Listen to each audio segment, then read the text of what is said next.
Nossa incansável jornada em busca de equilíbrio emocional, enfrentamos um oceano de sentimentos tão amplo quanto complexo. Esta era que valoriza a autenticidade nos desafia simultaneamente a manter sob controle emoções turbulentas, como ansiedade e raiva. Esses sentimentos não são inimigos a serem evitados, mas sim aspectos de nós mesmos que merecem a compreensão e um gerenciamento quase artístico. Cada emoção é um capítulo da nossa história pedindo para ser entendida. E um mundo em constante mudança, a regulação emocional é uma necessidade vital. Nas transições da vida, essa habilidade se torna transformadora. Como dançar elegantemente essa valsa emocional, mantendo a calma na tempestade e buscando um equilíbrio fugaz. Como encontrar esse equilíbrio quase elusivo, especialmente quando cada despedida nos lembra da impermanência da vida. Bom dia, Óbvios!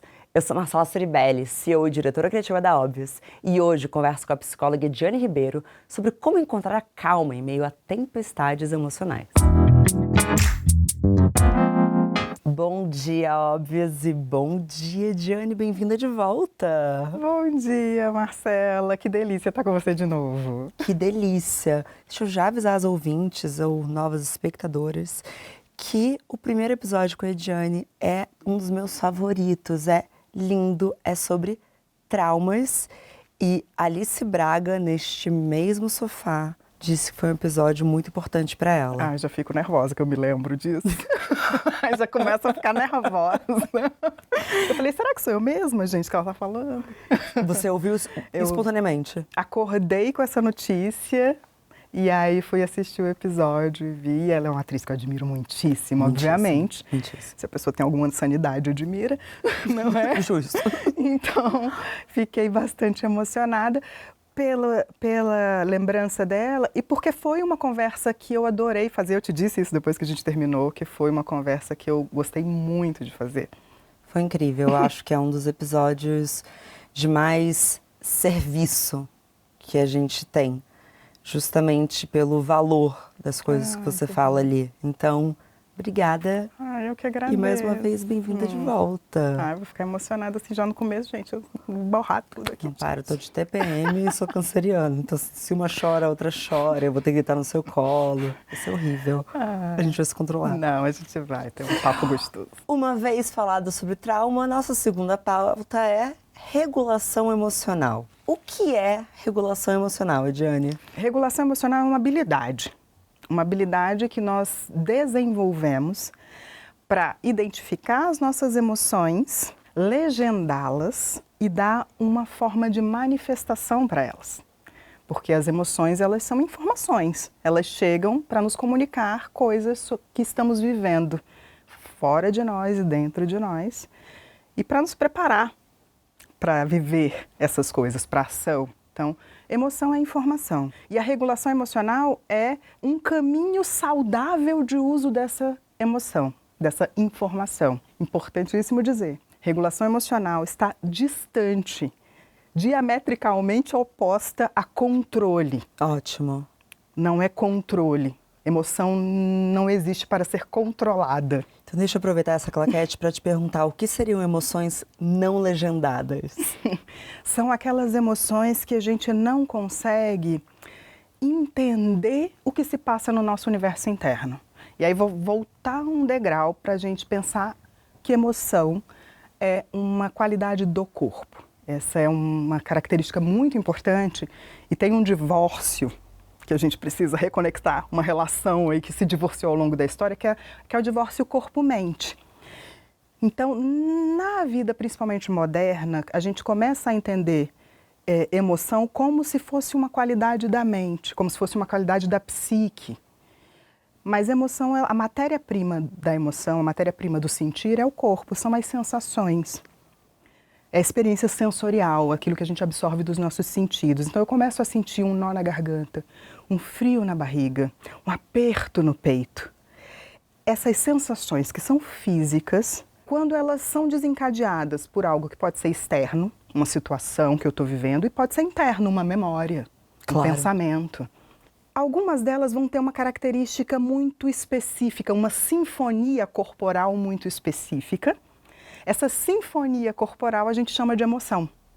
E aí a gente dá legendas para ela. Então eu vou chamar essa sinfonia, esse monte de coisa que está acontecendo no meu corpo, às vezes de tristeza, às vezes de raiva, às vezes de alegria, de medo. Então emoção é esse conjunto de reações fisiológicas que é disparado quando eu estou diante de uma novidade, algo que aconteceu fora de mim ou dentro de mim. Então, um pezinho balançando é tão emoção quanto um choro?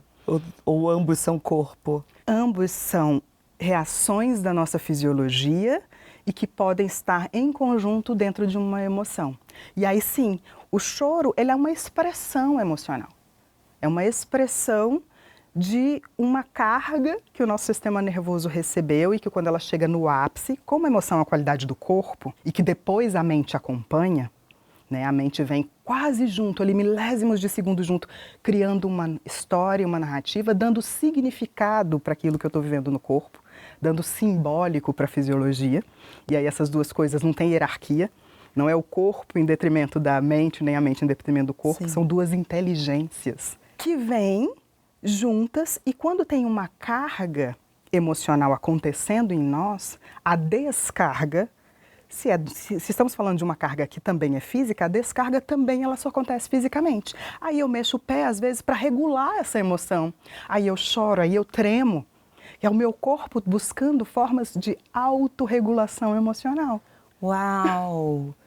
Então, uma crise de ansiedade, os sintomas físicos é um tanto do corpo querendo te controlar? Acalmar? A crise de ansiedade ela tem uma característica um pouco mais específica, embora a ansiedade seja um estado emocional, porque num primeiro momento ela é reacional e num segundo momento é o corpo tentando se autorregular. Sim. Num primeiro momento, a crise de ansiedade, porque a ansiedade, primeiro, ela não é de toda ruim, né? Assim, a ansiedade é uma estratégia adaptativa que a gente ganhou na evolução que nos permite antever perigos, medos, e o nosso corpo se prepara para responder esses medos e esses perigos. Uhum. Porém, quando ela começa a ficar disfuncional e aí vem a crise de ansiedade, o transtorno de ansiedade, que é a ansiedade que deixa de ser protetiva e passa a ser uma disfunção, a gente está falando de um corpo reagindo a um perigo, a uma ameaça, a uma percepção de ameaça que não está posta no presente. O corpo está reagindo a algo, a um pensamento ou uma possibilidade posta no futuro. Sim. Com isso, eu não tenho o que fazer com esse descarregar fisiológico. Porque se eu estou passando por um perigo agora, né, se entra aqui um tigre, uma coisa bem surreal. Se entra aqui um tigre, o meu corpo vai sentir medo através de... A pupila vai dilatar, respiração vai se alterar, a boca vai secar para que eu não faça digestão, porque quando a gente está sob medo, tudo que o nosso corpo quer é que você não pare para digerir, por exemplo, então a boca seca. Olha, que interessante, é por isso que a boca fica seca? É, porque o que acontece quando a gente está diante de uma comida gostosa? A gente saliva. Saliva. A salivação é uma preparação para comer e digerir, né? Então a boca seca porque não é hora de comer se você está com medo, não é hora de parar para sentir o cheiro da flor. E o coração acelera para jogar mais nutrientes para os músculos longos do corpo. Então tem toda uma fisiologia que está te preparando para responder à ameaça e ao perigo. Igual quando você está, por exemplo, nervosa falando numa reunião. Igual, a mesma coisa. O que aconteceu aí? Uma percepção de perigo. Só que se eu estou na reunião nervosa, se o tigre entrou na sala, está acontecendo no momento presente. Então eu estou nervosa na reunião, e aí dá um mar que se altera, porque o meu corpo está tentando responder aquilo que o meu cérebro entendeu como ameaçador. Muito bom. Então ele está se preparando para responder essa ameaça, esse perigo. Mas aquilo está acontecendo ali. E aí fisicamente eu vou tendo formas de regular. Então eu vou tremer um pouquinho aqui, porque é uma forma de descarregar estresse. É uma carga de estresse que o corpo está recebendo. Então eu vou tremer, ajuda a descarregar, chorar, ajuda a descarregar estresse. Agora na ansiedade, que nada está acontecendo. Eu estou em segurança e de repente o meu corpo começa a dar sinais como se eu estivesse em perigo. E aí eu não localizo o que está acontecendo, porque isso foi gatilhado por algo que ficou no meu passado. Sim. e que o meu cérebro está projetando numa possibilidade de futuro ameaçador. Sim. Eu tenho toda a reação, não tenho para onde descarregar, não sei de onde ela vem. E aí o que a mente começa a sentir? Medo do que está acontecendo no corpo. Por isso a crise de ansiedade, ela é um ciclo que fecha nela mesma. É mesmo? É. E você literalmente sente que você vai morrer. Você sente que vai morrer. Não era nem... Bom, já tive. E não é nenhum exagero. Eu sabia que eu ia morrer. Parecia que meu corpo ia se desfazer. É. Você se sente sequestrada pelas suas sensações. Né? É como se você perdesse o controle daquilo, porque não há significação para jogar aquilo que está acontecendo no corpo. Não é como uma reunião que você sabe que você está tremendo porque, de repente, você tem dificuldade de falar em público, ou porque aquele dia você está achando que alguma notícia ruim pode vir naquela reunião. Então você tem para onde localizar aquilo que está acontecendo dentro de você. Sim. Na crise de ansiedade, não. E aí a nossa mente começa a criar uma história e a se perder no mundo sensorial. Por isso dá a sensação de que vai durar para sempre, ou que eu vou morrer. E geralmente uma crise de ansiedade dura em torno de 15 minutos, já ouvi dizer. Pode durar até menos ou até um pouquinho mais, mas em torno... É um evento limitado no tempo. Ela vai ter começo, meio e fim. Tanto a crise de ansiedade quanto o pânico é um evento limitado no tempo. Ele vai ter um começo, vai ter um meio e vai ter uma regulação. Eu tenho o histórico, talvez, de uma das crises mais loucas que eu tive, que eu precisei sair literalmente correndo. Eu botei um tênis e saí correndo. Porque eu precisava, e eu não sei por que meu corpo pediu isso. Mas eu lembro de ir me tranquilizando com o vento que batia na minha cara. Certo. Eu acho que te traz um pouco pro presente. Bastante. O corpo também pode ajudar a acalmar a mente nesse sentido? Totalmente. Não existe corpo sem mente, não existe mente sem corpo quando a gente está falando de psique. Assim, talvez seja um dos grandes equívocos da ciência mais moderna, essa separação em que a medicina ficou com o corpo, a psicologia e a filosofia ficaram com a mente e as instituições religiosas com o espírito, né? Essa divisão não existe. São todas manifestações de um mesmo fenômeno, manifestações diferentes de um mesmo fenômeno. Então o corpo está manifestando o que está na psique e vice-versa, e eles se autorregulam entre si. Então a vontade de correr na sua crise de ansiedade diz de um sistema nervoso simpático, que é um ramo do nosso sistema nervoso que nos coloca em ação e que nos prepara para reagir ao perigo, se especializou nisso. Né? Então é o que nos coloca no estado de luta, de fuga, em estado de alerta, esse ramo do nosso sistema nervoso. Quando vem essa carga, que é a crise, meu cérebro detectou algo como perigoso.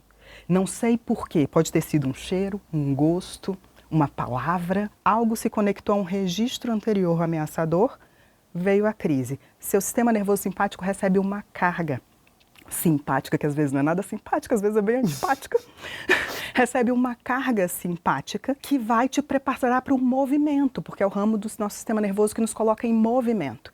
Então, o seu instinto de correr é também um instinto de autopreservação. É você dando saída para essa carga de adrenalina, noradrenalina, num segundo momento de cortisol, que está chegando no seu corpo e você precisa fazer alguma coisa com ela. Sim. Então, quando você corre, como eu falei, quando a gente treme, quando a gente chora, quando a gente mexe a perninha, o corpo está tentando regular essa carga de estresse que está circulando dentro de nós.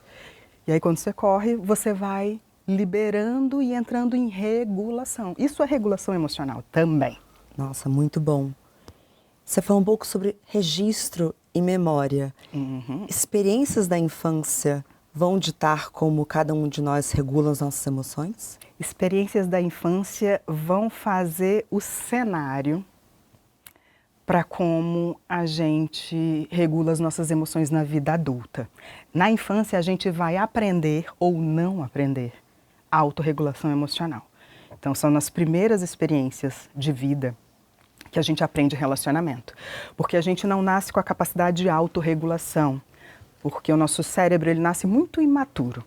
Né? Assim, alguns autores vão falar em 30% de maturidade cerebral. Então, grande parte do nosso cérebro se desenvolve depois do nascimento, né? Pós-nascimento.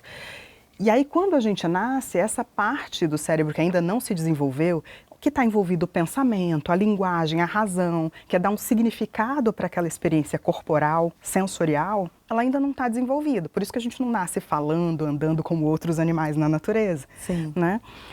Ela não está desenvolvida ainda, que nos ajuda na regulação emocional. O raciocínio ajuda na regulação emocional. Então, o bebê, ele tem o quê? O bebê, ele tem uma experiência sensorial. Por isso que uma criança se joga no supermercado porque está com fome, é isso? É, porque ela sente conforto e desconforto. Ela não tem a capacidade de se autorregular. E aí, principalmente no bebê, o que ele tem? Uma experiência 100% sensorial. Se a gente fizer um mapeamento do cérebro do bebê, uma ressonância magnética do cérebro do bebê, você vai ver ativadas ali as áreas que têm a ver com a percepção dos sentidos. Então, ele vê, ele sente cheiro, ele sente gosto, ele sente dor, que também é um sentido, sentidos internos e externos. Então, tem uma experiência que é sensorial, somática, 100% somática. Só bem mais tarde, essa experiência somática vai começar a ganhar simbolismo. Vai começar a ganhar significado, que a gente vai chamar de sentimento. Sentimento é a experiência de quando a emoção ganha significado. E aí, nesse momento que, antes da linguagem, antes da experiência ter significado, os primeiros anos de vida, quem faz a regulação dessa experiência de desconforto e de estresse é o cuidador da criança. Tem uma criança no berço, chorando, porque está com dor, porque está com fome, porque... Aqueles choros que só as mães identificam a diferença. Cólica é dor de dente. Está chorando no berço. Um adulto minimamente sintonizado com seus instintos, ele vai pegar essa criança no colo e ele vai balançar. Isso é instintivo. Esse balanço é uma regulação da experiência emocional da criança, porque esse movimento cadenciado de balançar aumenta a atividade parasimpática. O simpático, o sistema nervoso simpático põe em movimento, parasimpático é o outro ramo que nos relaxa. Olha. Então, quando a gente está fazendo isso, tem um adulto regulando a experiência emocional, porque é uma experiência de estresse corporal da criança. Então, toda regulação no adulto foi primeiro uma corregulação na criança. Eu já vou voltar para a nossa linha do tempo da infância, mas não quero perder esse gancho. Outras pessoas são capazes de fazer regulação emocional em nós? O tempo inteiro. Então, quando a gente diz que esteja perto de pessoas que fazem você se sentir melhor, tem pessoas que podem nos engatilhar a ansiedade, outras pessoas podem nos acalmar. Isso faz sentido? 100% sentido, Marcela. Nós nos corregulamos uns com os outros. Então, dentro da regulação emocional, o que a gente aprende com o desenvolvimento? A autorregulação. Se a criança teve uma boa regulação das suas emoções ao longo da infância, ela vai aprendendo formas de se regular sozinha. No contato, a gente faz o que nós chamamos de corregulação. Nós temos muitas possibilidades de nos corregularmos. Nós nos corregulamos olho no olho, porque nós viemos com uma capacidade sofisticadíssima de tão elegante e maravilhoso que é o nosso corpo. Sim. Nós viemos com a capacidade de captar microexpressões. Então, o que a gente está falando aqui nessa entrevista é muito menos do que está sendo transmitido de informação entre nós duas. O meu cérebro está captando microexpressões suas, diferenças de tonalidade de voz que às vezes para o ouvido não vai ser audível. E isso está me comunicando segurança ou não segurança nesse espaço. Sim. Então, quando eu estou na presença de alguém que a minha neurocepção, que é uma palavra que um neurocientista chamado Stephen Porges usa para essa percepção antes da consciência, é uma percepção subcortical, que não chega para a consciência ainda, que são esses microsinais que eu nem chego a pensar sobre eles, mas que estão sendo captados e estão me dando pistas se a nossa relação é segura ou não é, se o ambiente é seguro ou não é. Nesse momento, eu estou me corregulando com você. Então, o que estou captando de você vai aumentar um estado de estresse, ou de ansiedade, ou de tristeza, ou pode reduzir o estresse em mim. Nós nos corregulamos por esses sinais, nós nos corregulamos pelo toque. O toque é, assim, eu digo que os mamíferos têm duas capacidades, assim, duas ferramentas de autorregulação emocional 0800 maravilhosas, toque e movimento. São duas ferramentas que nós podemos usar para regulação emocional. Você usou a corrida para a sua regulação emocional. E o toque é outro. Tanto o auto-toque, quanto o toque de uma outra pessoa. Eu falo sobre isso no meu livro, inclusive, sobre o poder de um abraço que seja de 3 segundos. O toque da pele, ele é extremamente, ele comunica para o nosso cérebro. E aí isso também vai ter registros lá do passado. De como eu aprendi o toque afetuoso, se eu recebi o toque violento lá atrás, também vai documentar registros. Por isso algumas pessoas vão chegar na vida adulta com dificuldade de serem tocadas. E a minha próxima dúvida é, entendi que até agora estamos falando de questões quase que instintivas, mas socialmente nos é ensinado muita coisa. Então, um menino pode vir de uma casa que fala que homens não choram. Então ele vai travar esse choro. Em muitas culturas, o toque é quase ofensivo. As pessoas são pouco tocadas na vida, até se tocar. Isso. Como mulheres, também aprendemos que nos tocar é algo terrível. Eu não estou falando só sexualmente, mas, entende? A gente é pouco convidada a explorar o nosso corpo. Tudo que é do corpo nos assusta na nossa cultura. É muito impressionante como essa dissociação corpo-mente que a gente fez transformou em tudo que é do corpo em algo constrangedor, ilegal e imoral. Sim! Então a gente lida mal com as nossas secreções, nós lidamos mal com os nossos estímulos, com as nossas excitações, com os nossos sintomas. A gente lida mal com as nossas emoções, a gente quer arrancar a emoção e sair do desconforto. Por isso nós temos tantas anestesias sociais, porque a gente lida mal também com a emoção e com o sintoma. O que são anestesias sociais? Tudo que nos tire de sentir.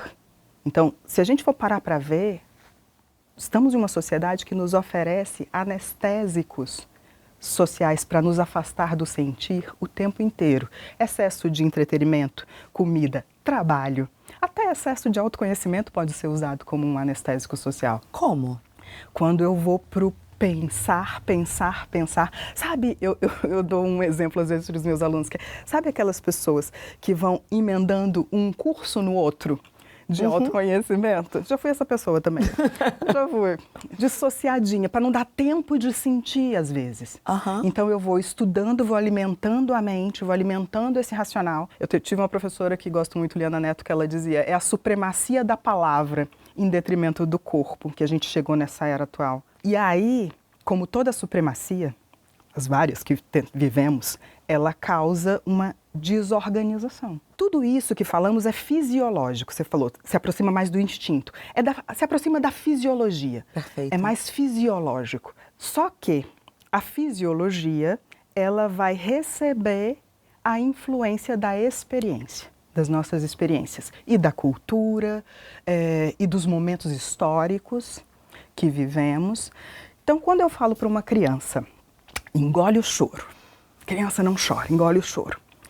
Ela não precisa ter estudado nada de regulação emocional. Ela não precisa saber nada sobre corpo e sistema nervoso. E o corpo dela vai se contrair nesse momento para parar essa emoção que estava em processo de chegar. Porque é algo maior, que é o medo em relação a uma figura de autoridade para ela.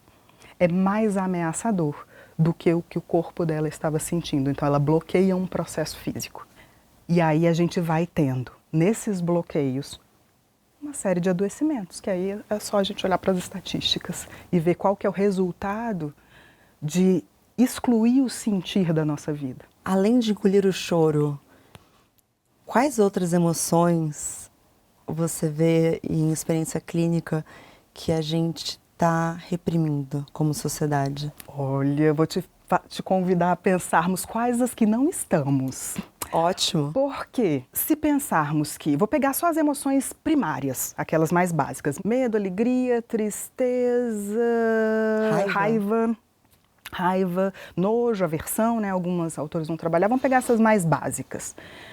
E aí, quando a mente entra no processo, nós temos vários sentimentos. Pode se desdobrar em 1 milhão de possíveis sentimentos. Ciúme, inveja, etc. Nessas mais básicas, se nós pensarmos... Como é vista uma pessoa que manifesta a sua raiva na nossa sociedade? Frequentemente eu escuto coisas como desequilibrada. Mas aí tem um recorte bom de gênero e raça, né? Muito, muito. Isso aí sempre vai, né? Assim, a gente vai ter, por isso que eu falei, essa coisa da supremacia, ela vai sempre levar a uma desorganização. Sim. Né? Então, a supremacia da palavra para o corpo, a supremacia branca em relação aos negros, a supremacia dos homens em relação às mulheres. A supremacia sempre vai levar a uma desorganização. Uhum. Mas, em geral, a gente vai ter as emoções pouco validadas na nossa cultura. Então, a pessoa que demonstra raiva é uma pessoa desequilibrada, ela é uma pessoa deselegante, de alguma forma. Uhum. A pessoa que demonstra tristeza demais vai receber rótulos também não tão amigáveis.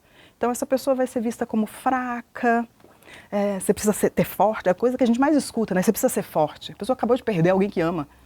Ela escuta, você precisa ser forte. Sim. Isso é uma invalidação da tristeza. Claro.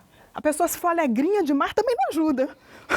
Engraçado você falar isso, porque na gravação anterior eu estava com a Gabi Fernandes e a gente falou sobre como as pessoas falam que para você não se machucar numa relação, você não pode se entregar. Coisas que a gente não tem menor controle. Então a gente já estava falando quase sobre regulação emocional. Porque é isso, a emoção ela não vem para ser controlada, ela vem para nos dar informação sobre o que estamos vivendo. É a gente aprender a ouvir essa informação. Sim. Então, quando a gente pensa na nossa sociedade, as emoções são muito invalidadas. Se eu for alegrinha demais, vão dizer que eu sou alienada. Né? O mundo está caindo ou até aos escandalosa, pedaços, se você ri muito alto. Sabe? Se tem medo demais, covarde. Então, Sim. Nós temos uma sociedade que, em geral, invalida emoções. Por isso criou tantos anestésicos emocionais, porque a gente está numa sociedade que associou não sentir a conforto. Muito bom. E aí, não sentir igual a conforto, você vai colocando para baixo do tapete uma informação, uma inteligência, que é a inteligência do sentir. A matéria-prima do pensamento é o sentir. Lá a criança que falamos começa no sensorial. Então o nível de consciência que a gente ganha passou primeiro por uma experiência sentida. Então tudo que chega à nossa consciência, que pode ser conscientizado, precisou de uma experiência de percepção sensorial antes, para ganhar simbolismo, para ganhar significado. Se a gente tira a matéria-prima disso e fica só com pensar, a gente fica com uma ilusão de saber. Mas a regulação emocional também não serve para sermos adequados em situações, por exemplo, uma crise de riso em um local que não cabia.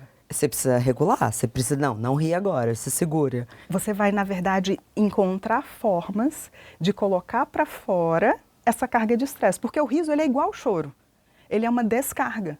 Então, quando a pessoa ri numa situação inadequada, sei lá, num velório, o que está acontecendo ali é o corpo dela chegou num nível de estresse que ela não sabe para onde colocar esse estresse para fora, e aí a gargalhada vem como uma descarga emocional. Só que é uma descarga não compatível com a situação. Entendi. E aí, por que essa descarga não está compatível com a situação? Porque o caminho natural dessa descarga talvez esteja bloqueado. Então, antes do controlar e do ficar adequado na situação, é entender, será que as minhas vias de manifestação das minhas emoções, elas estão desorganizadas de alguma forma? Será que eu estou fadigando porque eu tive um limite violado no trabalho ou num relacionamento, e aí eu sinto sono, eu sinto uma desvitalização? Mas será que isso é porque eu não estou permitindo que a minha raiva se manifeste? Sensacional. Então, se você começa a observar que você tem chegado do trabalho todos os dias, cada vez mais drenado, exausto e sem energia, pode ser porque você colocou as suas emoções primárias em segundo plano durante tempo demais? Pode ser porque você deixou de ouvir essas emoções, essa inteligência do corpo. E aí, quando a gente se desconecta dessa inteligência, a gente se desconecta das nossas necessidades. Então, eu estou chegando fadigada demais, cansada, exaurida. Quais são as minhas necessidades que não estou ouvindo? A emoção serve, lembra, emoção é informação, ela serve para nos informar. Eu recebo uma informação aqui no meu corpo que me diz que um limite meu foi violado. E eu não tenho condições, recursos internos e às vezes externos, para fazer uma regulação dessa emoção. Eu vou ter que deslocar essa energia para outro lugar. Então, às vezes eu brigo com quem mora comigo, ou vou dormir anestesiada, e aí aquilo vai se acumulando dentro de mim, essa carga de estresse vai se acumulando dentro de mim. Então, quando nós pensamos no burnout, o mal do século, eu digo que burnout é trauma. Burnout nada mais é do que um tipo de trauma. É um trauma de longa exposição. Você foi sendo exposto à situação estressora por longos períodos de tempo, sem regulação desse estresse, e aí você começa a perder recursos internos para lidar com esse estresse. Aí vai vir o sintoma. Se a gente passa muito tempo negando, anestesiando, disfarçando as nossas emoções, elas vão se transformar em sintomas. Sim. Eu quero voltar no que você disse sobre essas emoções coletivas para falar sobre emoções compartilhadas. Porque se durante muito tempo a gente separou corpo e mente, fico curiosa se emoções compartilhadas fisicamente geram efeitos na mente. Exemplo, compartilhar uma gargalhada com seus amigos. Sim. Qual é o efeito no nosso cérebro? Sim, é altamente regulador. Emoções compartilhadas, tudo que diz respeito a contato, pode ser muito regulador e muito desregulador, porque a natureza humana é conexão. Você está novamente, Liana Neto, que eu adoro quando ela diz, nós somos mamíferos porque mamamos uns nos outros. A díade nos caracteriza, nós somos nominados pelo vínculo. A categoria que nós estamos na natureza, ela é nominada pelo vínculo. Sim. Então, a conexão, o vínculo, é o que caracteriza a vida humana. Então, quando nós compartilhamos uma gargalhada, quando nós compartilhamos uma dor também, isso tudo ajuda a regular aquilo que a gente está sentindo. Isso causa uma bioquímica no nosso cérebro que vai envolver hormônios que provocam bem-estar, como ocitocina, como serotonina. Então, todo um complexo de hormônios, não somente um, mas vários, que ajudam a regular a experiência do estresse. Então, isso vai influenciar na regulação do sistema de estresse. Então, quando a gente compartilha a gargalhada e quando a gente compartilha a dor também. Por isso, o mais difícil e o mais adoecedor para um humano não é sofrer sozinho. Tá bom. Um pouco impactada. Faz todo sentido. Mas se a gente tem influência desses agentes culturais, as expressões das emoções em diferentes partes do mundo e no Brasil, até em diferentes estados, às vezes. Mas acho que, na verdade, eu vou falar sobre nacionalidades, né? Países. Talvez isso seja uma dificuldade de relações de pessoas de lugares diferentes? Esse traço cultural, ele é muito interessante, porque o traço cultural, ele começa num segundo momento. Na microexpressão facial, o que os estudos mostram é que pessoas de diferentes culturas, pessoas que nasceram cegas, vão ter microexpressões de alegria, tristeza, raiva, medo, nojo, muito semelhantes. Uau. Então, a microexpressão emocional, ela não é aprendida. Ela é muito semelhante para todas as culturas. Agora, a forma de colocar para fora a emoção, de manifestar essa emoção na vida. Então, se eu estou sentindo raiva porque você ultrapassou os meus limites, eu vou lá e vou dizer, Marcela, eu não gostei daquilo que você disse, porque eu me senti desrespeitada. Ou se eu vou dizer, Marcela, teu dia que você falou, vou tacar um negócio em você. Por favor, não. Não. Essa forma de expressar, aí tem a manifestação, tem a interferência cultural. E aí não importa tanto, na verdade a gente valoriza um pouco a intensidade da expressão, mas importa menos a intensidade, uma expressão emocional sutil e singela como essa, que a gente precisa de raiva para falar isso, para falar, eu me senti desrespeitada no momento em que você falou isso, isso e isso. Mesmo estando com esse tom de voz, eu estou regulando a minha raiva.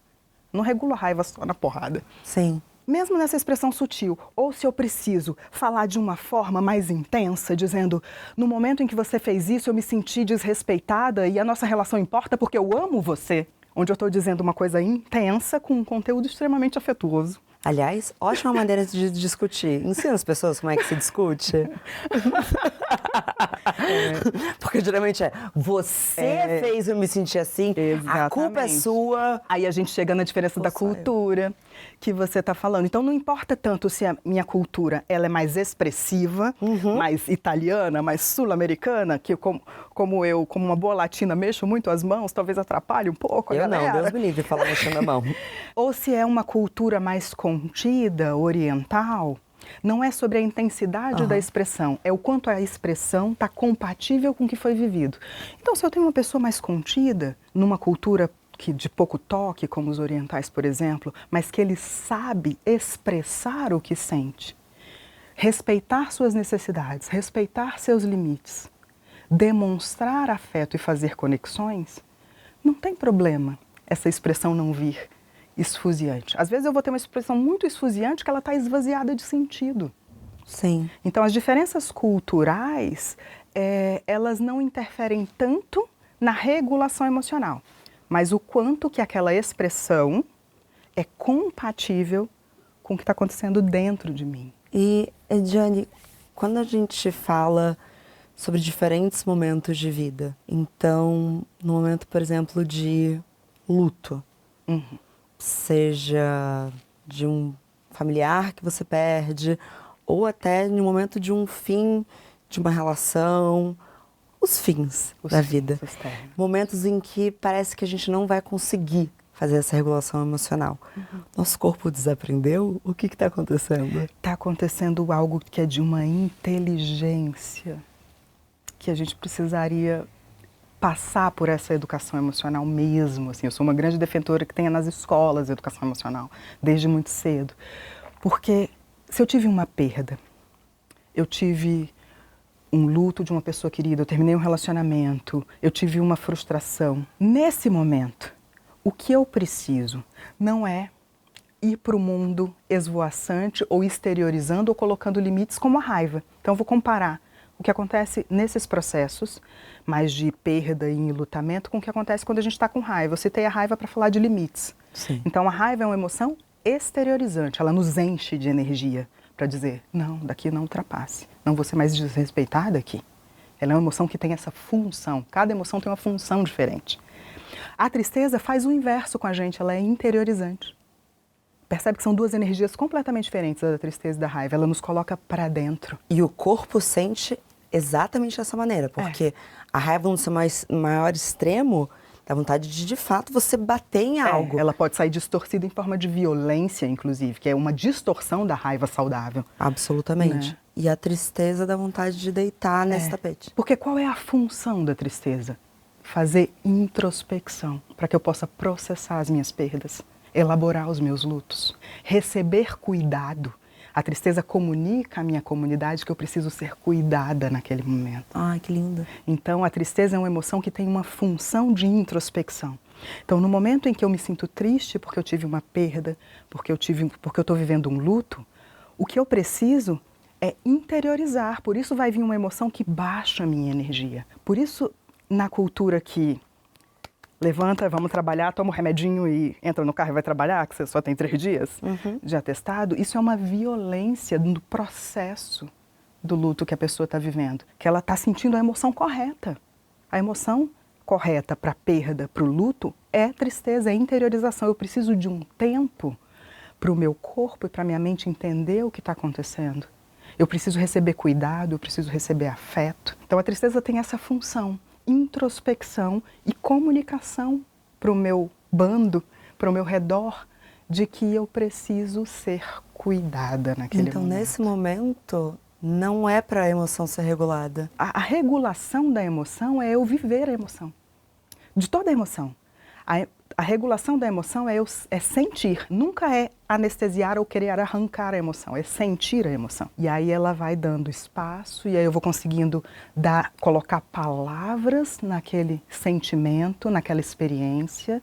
Para isso eu preciso de tempo, para isso eu preciso estar com aperto no peito. Sim. Um pouquinho, eu não posso querer me livrar do desconforto correndo. Mas e quando é uma emoção que não te faz bem e não vai ser construtiva? Por exemplo, ciúmes. Ciúmes é uma emoção? Ciúme é um sentimento. Sentimento. Ciúme é um sentimento. Então, qual é a diferença? Falei que emoção é a qualidade do corpo. A mente está ali construindo com o corpo junto o tempo todo. A matéria-prima é o sentir. E aí, logo, milésimos de segundos depois, a mente cria uma narrativa em cima daquilo, que o que está acontecendo no corpo, uma forma de interpretação. Então, os sentimentos são interpretações das emoções, Ótimo. interpretações do que está acontecendo no meu corpo. E aí eu interpreto a partir da minha história passada, da minha cultura, do meu recorte de gênero, de raça, eu interpreto aquilo que o meu corpo está vivendo e dou nomes para isso. Ciúme, por exemplo.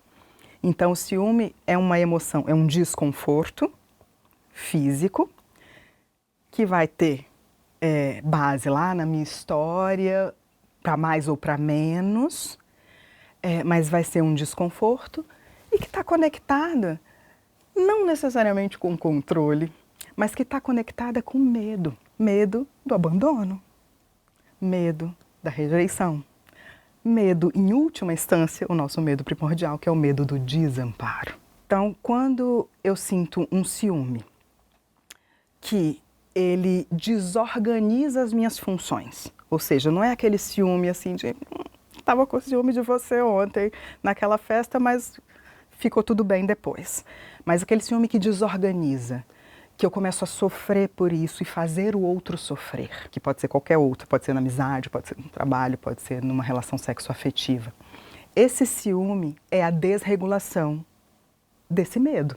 Sim. E aí entra a regulação emocional. Aí eu preciso, da mesma forma que a tristeza lá atrás, que ao invés de sair em forma de choro, está saindo em risada, aqui o medo, que ao invés de ser protetivo, ele está me adoecendo e adoecendo as pessoas ao meu redor.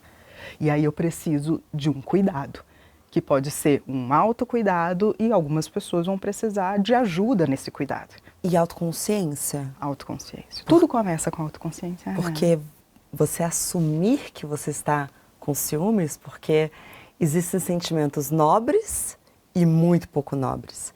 Ciúmes, ninguém quer admitir que tem. E a inveja, Diane? Imagina, a gente finge que ninguém tem inveja. Mas todo mundo é invejado, né? A conta não fecha. A conta você é invejado, sim, mas você tem inveja, não. A conta nunca fecha da inveja. Eu digo que inveja é para descobrir o que você quer para sua vida. Assim. Nos meus grandes estudos. Mas assim, se existe alguma utilidade, se você inveja alguém, pelo menos você pode entender que tem algo ali que é o seu desejo. Você não precisa tirar da outra pessoa, claro que não.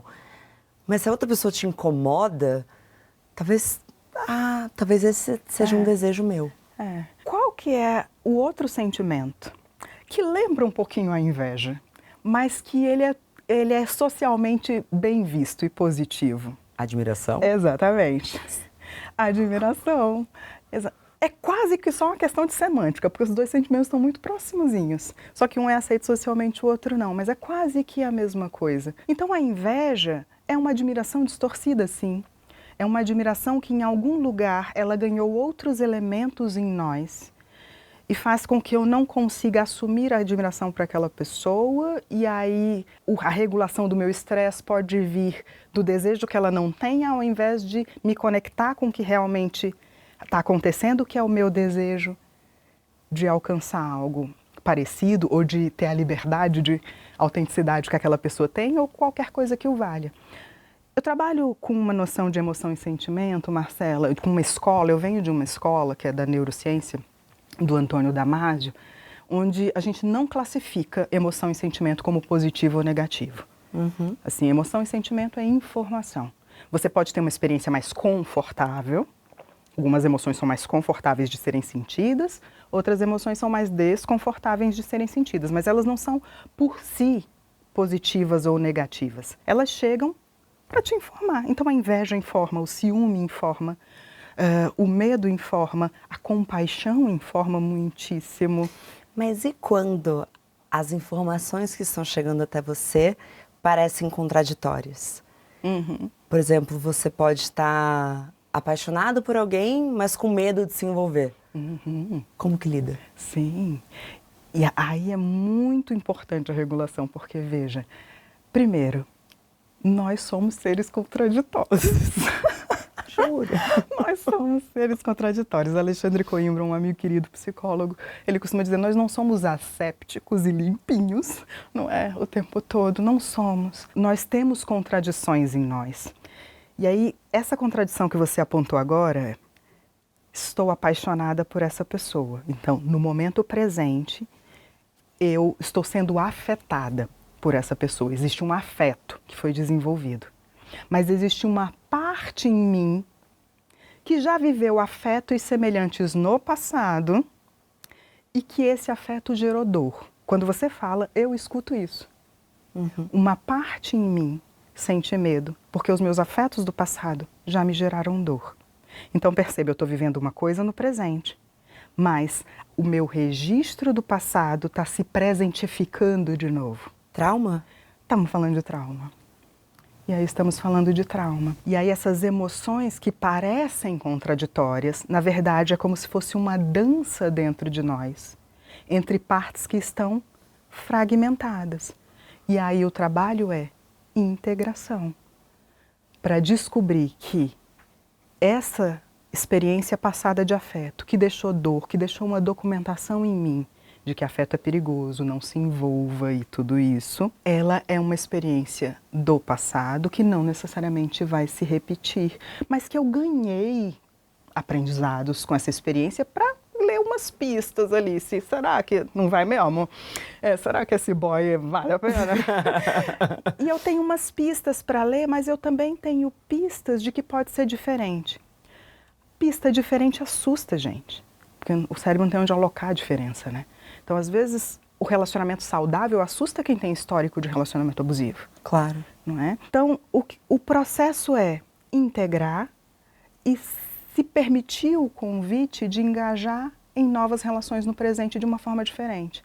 Porque as nossas relações, elas são moldadas lá na infância, que falamos antes, esse cenário, mas elas são remodeladas a todo momento nas relações correntes. E isso que você disse reforça a máxima de que muitas vezes a gente prefere o que é familiar daquilo que vai nos fazer bem? Sim, muitas vezes. É um aprendizado, né? E aí é um aprendizado da evolução mesmo. O nosso cérebro trabalha com pistas para nos proteger. É uma inteligência do corpo para nos proteger. Só que essa inteligência muitas vezes vai nos afastar de coisas que são nutritivas para nós. Sim. E nos aproximar de coisas que não são nada nutritivas para nós, que são tóxicas e adoecedoras para nós. Principalmente se as referências lá do começo da vida ficaram confundidas.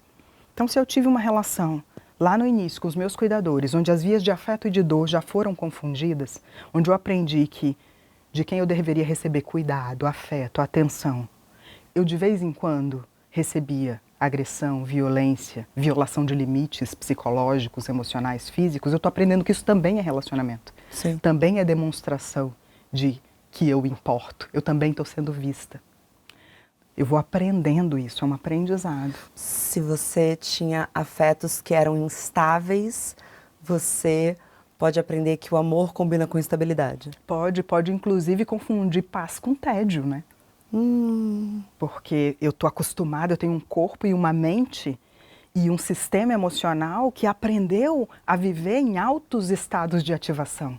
Claro. E aí, se está tudo em paz, isso pode parecer perigoso para mim. Parece que eu estou vulnerável se está tudo calmo demais. E quem cresceu com pais muito exigentes acaba por internalizar essas exigências e se tornar a sua pior crítica, uma pessoa muito perfeccionista? Pode ir para muitos desfechos, vai depender do contexto dessa exigência. Muito prazer, Diane Ribeiro. Bem-vinda ao meu divã, você fica à vontade. Eu sou bem essa pessoa das desorganizações, até esperança para quem está nos escutando aí, minha gente.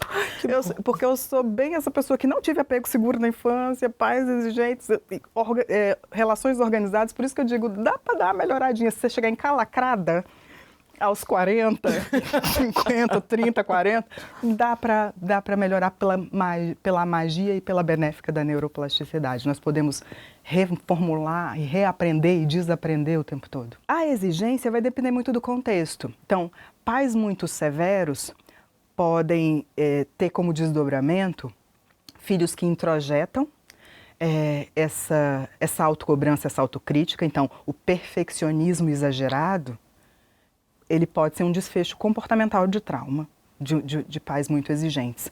A indecisão severa, a procrastinação severa podem ser desfechos comportamentais de ter recebido muita comparação, muita exigência. E aí eu nunca sei escolher porque a referência não está mais em mim. Eu estou sempre tentando adivinhar o que o outro quer de mim. Nossa, por exemplo, pais que comparam os filhos o tempo todo. Imagine, compara o filho o tempo todo ou exige o tempo todo de uma excelência que não é compatível com o desenvolvimento da criança. Sim. Então, essa criança aprende o quê? Que o amor, que o afeto estão condicionados a como ela se comporta e ao desempenho dela. Prazer, Marcela. Pronto, estamos chegando lá. Vamos juntas, Diana. Entendeu? Não vai entendendo? E aí, se eu dependo do outro me dizer que, se eu dependo do outro para receber atenção, amor e afeto a partir do que eu faço, às vezes eu vou ter dificuldade de escolher o que faço. Sim. Às vezes eu vou ter dificuldade de escolher porque não é porque eu gosto mais desse ou daquele, é porque eu estou tentando adivinhar qual é a resposta certa para você. É que eu goste mais desse ou daquele? Então, níveis altos de procrastinação, de indecisão severa, de perfeccionismo, podem vir desse modelo de relação aprendido extremamente restritivo e controlador e comparativo. A comparação talvez seja uma das piores coisas que a gente pode ofertar para uma criança. Bom, o que você acha das escolas, então, que dividem as turmas de acordo com as notas que os alunos têm? Tem salvação para quem cresceu nessas escolas? Vai arrumar uma briga agora com o sistema educacional inteiro. Eu estudei em escola construtivista, não foi nessa, mas pode criticar também. Porque o sistema educacional inteiro precisa ser revisto, em verdade. Em verdade, a forma como a gente ensina as crianças até hoje, igual era lá em 1500, quando colonizaram, que botaram a galera toda sentadinha, né? A galera que vivia em harmonia com a natureza, sentadinha uma atrás da outra, e até hoje a gente usa esse método, massificando, pegando um ser criativo. Não existe ser mais criativo do que a criança, espontâneo do que a criança. A gente pega um ser no auge da sua espontaneidade, da sua criatividade e fala, desce, fica quieto, para, não pode, restringe o tempo todo. Total. E compara o tempo todo. A comparação para uma criança, a criança ela tem um ego autocentrado no sentido de que ela precisa do outro para sobreviver. Então é importante que ela seja assim, porque ela depende de um adulto para sobreviver. Né? Nós nascemos dependentes, continuamos boa parte da vida e viramos interdependentes na vida adulta, mas a criança, se eu deixar um prato de comida do lado de um bebê, ele vai morrer de fome, de um bebê pequeno. Então nós nascemos muito dependentes. Essa dependência da criança faz com que muitas vezes ela vá negociar sua autenticidade, sua essência, seu jeito de ser e sentir para garantir sobrevivência. E aí a comparação, ela é muito trágica. A comparação e invisibilidade são igualmente trágicas. Tanto você comparar quanto a criança não se sentir vista, são igualmente trágicas. A comparação, a invisibilidade vão levar para essa criança uma experiência de que o que eu sou não é suficiente. E aí ela passa a ter vergonha não do que ela faz, mas de quem ela é. E aí ela desenvolve o sentimento da vergonha, que para mim é um dos sentimentos que mais cola o trauma em nós. Porque vergonha é sentimento de inadequação, é sentimento de desconexão com o outro. Se somos nominados pelo vínculo, desconectar para a gente é igual a não sobreviver, não pertencimento para nossa psique, para nossa autenticidade, para nossa autoestima, para nossa existência autoral na vida, é absolutamente devastador. Entendo, enxergo, concordo. Mas e o desespero constante por pertencimento? Como seria esse outro extremo? O desespero constante por pertencimento é um desfecho da ausência do pertencimento, do amparo. Ele é o desfecho traumático de não ter recebido esse pertencimento no passado. Então, basta que uma criança não receba o apego seguro, o amparo seguro, o entendimento de quem ela é, que inclui limites. Isso não é ausência de limites, importante deixar claro, mas que inclui limites, porque limite também dá segurança para a criança. A ausência disso, muito facilmente, vai gerar um adulto desesperado por um relacionamento. vai gerar um adulto que vai muito facilmente cair em padrões de dependência e codependência emocional. Isso é um desfecho do que faltou. É o vazio de lá atrás ter me sentido com vergonha de quem eu sou, ter assimilado de que quem eu sou não é suficiente, porque o seu primo, o seu irmãozinho é que é bom. Então a gente tem os registros enquanto criança, através dos nossos cuidadores, que são o nosso primeiro contato, mas a gente não tem como perceber que algo está sendo registrado ali. Mas a gente falou, por exemplo, sobre relacionamentos, que um relacionamento pode deixar um registro que vai nos gerar um trauma. Como que a gente impede isso antes, Ediane? Qual que é o caminho para que uma relação não deixe esse trauma, para que o comentário de alguém... Um comentário é capaz de deixar um registro na gente? Pode, principalmente se for muito cedo, né? Depois de adulto, o impacto vai sendo cada vez menor, porque as modificações, que principalmente neurais, mas também de mente, de sistema emocional, elas, nas primeiras décadas de vida, nós estamos mais suscetíveis e vulneráveis às experiências vividas para causarem alteração, inclusive no cérebro. Então, quanto mais jovens, o nosso cérebro se modifica. Quantas décadas a gente está falando? A gente está falando, pelo menos, da primeira década de vida, grandes modificações. Então, 0 a 7, 10 anos, a gente tem um cérebro extremamente plástico, que vai se organizar a partir das experiências vividas. As experiências vão influenciar em muitas coisas, inclusive em funções que nós consideramos funções cognitivas, como memória, atenção, raciocínio lógico. Isso vai ser também dependente dos vínculos. Regulação emocional, capacidade de construir laços de afeto, controle de impulsos, tudo isso vai ser muito dependente do vínculo, que antigamente a gente já chegou a pensar que era genético só. Então, hoje a gente já sabe que vínculos seguros na primeira infância são protetivos, inclusive, para transtornos mentais, por exemplo. Nessa primeira década, o nosso cérebro é muito plástico, mas o desenvolvimento neural, ele se finaliza lá pelos 24 anos. A partir daí, a gente vai tendo menos... Dos homens é 35, né? Nem sei se acaba, né? Tudo justo. Brincadeira, minha gente. Eu já criei problema com o povo da educação, agora não. Mas eu tenho essa piada entre minhas amigas, hoje. tá? Que não dá pra pegar homem com menos de 35 porque o cérebro não formou ainda. Menina. E aí mais um traço cultural, entendeu?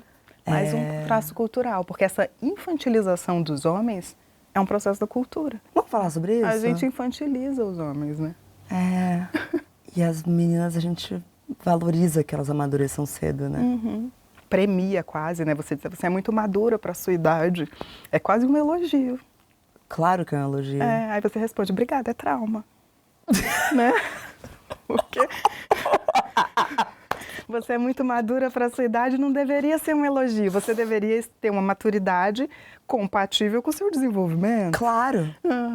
E aí tem uma coisa bem ampla e subliminar nessa frase, que é o que a gente está dizendo que a menina amadurece mais rápido, você é muito madura para a sua idade. O que está dentro dessa frase? Está dentro, muitas vezes, que você já está cuidando de algo ou de alguém. Você já está no lugar de cuidar e de servir. Toda vez que nos elogiam, estão reforçando aquilo que querem que a gente continue fazendo. Então, os elogios, quando a gente é criança, eles também estão registrando qual vai ser o comportamento adequado para quando a gente é adulta. Então, quando a menina escuta, nossa, ela é tão boazinha, tão comportada, já é um convite a uma mulher que não incomoda. E qual é a mulher que não incomoda dentro da nossa sociedade? Totalmente é um convite. Porque estamos numa sociedade patriarcal que quer que as mulheres não incomodem, que ocupem esse lugar do cuidar e do servir. E aí digo mais, não é só um convite para como que querem que nós nos comportemos. A partir do momento que nós escutamos sobre nós criamos identidade nas relações. Claro. Eu sei quem eu sou também pelo olhar do outro na infância. Então, quando os meus cuidadores, as pessoas ao meu redor, as figuras de autoridade ao meu redor, começam a me dizer, você é muito boazinha, você é muito isso, você é muito aquilo, eu não só estou aprendendo como devo ser, mas eu estou também aprendendo a esconder partes minhas que não são compatíveis com aquilo que eu estou ouvindo. E aí a criança que vai para o outro extremo disso, que é a criança que expõe essas partes, que é uma outra possibilidade de desfecho, ela vai ser considerada inadequada, mal comportada e às vezes patologizada na atual situação.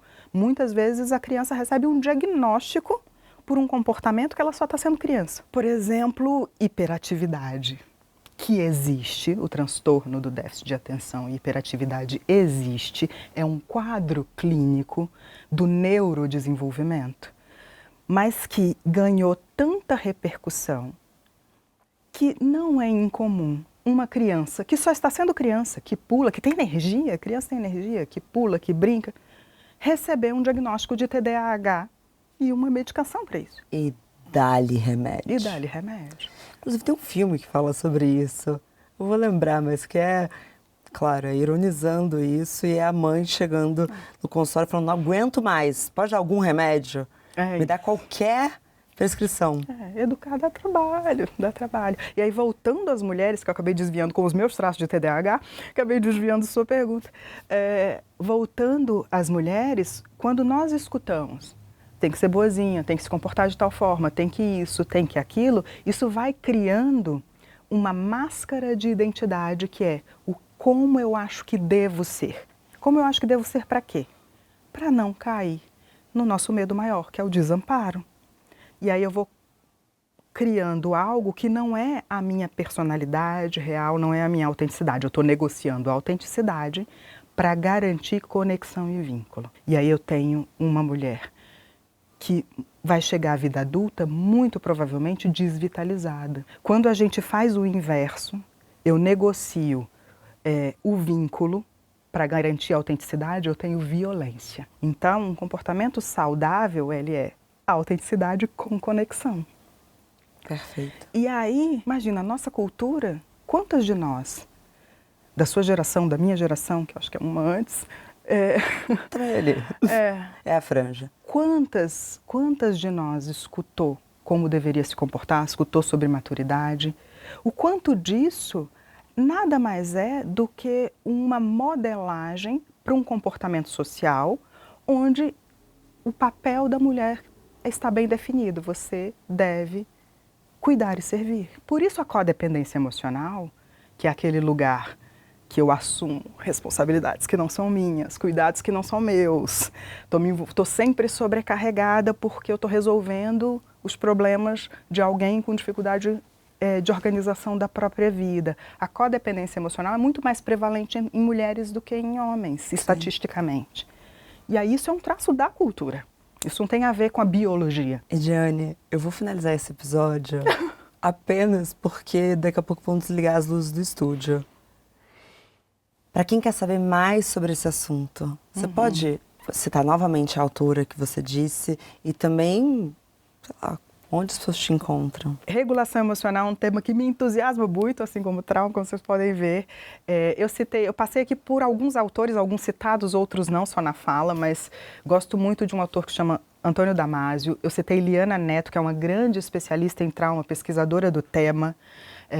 Foi minha professora, é uma pessoa que colore o meu trabalho de muitas formas. Citei Antônio Damasio, citei Gabor Maté, quando eu falo de desenvolvimento infantil, é uma grande referência para mim, é um especialista em trauma, nessa visão moderna do trauma, que estuda desenvolvimento infantil. Então, acho que esses 3 nomes já são nomes que vocês já podem googar para quem quiser pesquisar sobre o tema. O meu trabalho está disponível nas redes sociais, todas elas. Acho que eu vou deixar o Instagram, e aí lá vocês encontram todas as outras redes. O Instagram é o @EdianeORibeiro, então tem um ozinho no meio do caminho, que é de Oliveira, Ediane O. Ribeiro. No Instagram vocês encontram acesso para o LinkedIn, que eu faço um conteúdo mais voltado para o trabalho.